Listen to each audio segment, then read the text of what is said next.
Alors j'avais déjà entendu parler de Dieu. Ce qu'il faut savoir, c'est que du coup, forcément, je suis née dans une famille non chrétienne. Ça a toujours été un peu tabou dans ma famille. Le dimanche, c'était le jour du Seigneur, mais ça ne voulait rien dire. Mais au fond, moi, j'ai toujours été cette petite fille qui se disait que je ne pouvais pas être seule. Tout ce que je voyais autour de moi ne pouvait pas être créé par l'homme, qu'il y avait forcément quelqu'un ou quelque chose de plus grand que nous, qui nous dépassait, qui était là. Mais j'avais toujours cette petite voix au fond de moi qui me disait qu'il ne fallait pas que j'abandonne, que je laisse tomber. Et du coup, quand on me demandait si je croyais en Dieu ou si je pensais à Dieu, je disais oui. Parce que je voulais faire la différence et je savais qu'au fond de moi, j'avais raison. Mais c'est vrai que ça restait très, très loin.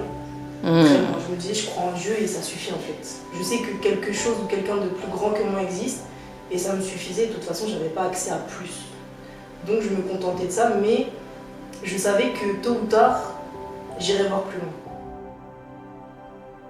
Et j'ai vécu une dépression. Je suis tombée dans la dépression, j'avais 17 ans.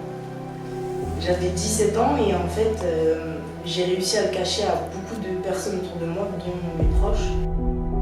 Je me levais, je mangeais, mais sans conviction, sans rien ressentir. Je savais même plus ce que je mangeais. Je le voyais, mais le ressentir, je ressentais plus rien. Wow. J'étais vide. Dieu avait déjà placé à cette époque-là une personne sur ma route qui m'a clairement présenté l'évangile pour la première fois, qui m'a parlé de Dieu, qui m'a parlé de qui était Jésus. Parce qu'on parle tout le temps de Dieu, mais finalement on ne parle jamais de Jésus. Et là, clairement, c'est lui qui m'a présenté l'évangile. Et à ce moment-là, ça m'a fait du bien, mais j'étais pas prête.